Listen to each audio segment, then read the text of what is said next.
بسم اللہ الرحمن الرحیم۔ رزق بارش بن کے برسے گا، صبح کے وقت ایک مرتبہ پڑھیں۔ جب اس آیت پر پہنچیں اِنَّ لَكَ فِي النَّهَارِ سَبْحًا طَوِيلًا، اِنَّ لَكَ فِي النَّهَارِ سَبْحًا طَوِيلًا، تو اس کی آگے نہ پڑھیں۔ سارا دن اس آیت مبارکہ کو ہزاروں لاکھوں کی تعداد میں پڑھتے رہیں۔ رات کو سوتے وقت آگے سے ساری سورت مکمل کر کے درود پاک پڑھتے پڑھتے سو جائیں۔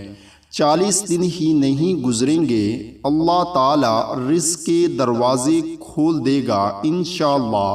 سورت مزمل کی یہ آیت صبح کے وقت پڑھیں، اور جب رات کو سونے لگیں تو آگے سے ساری سورت مکمل کر کے سوئیں۔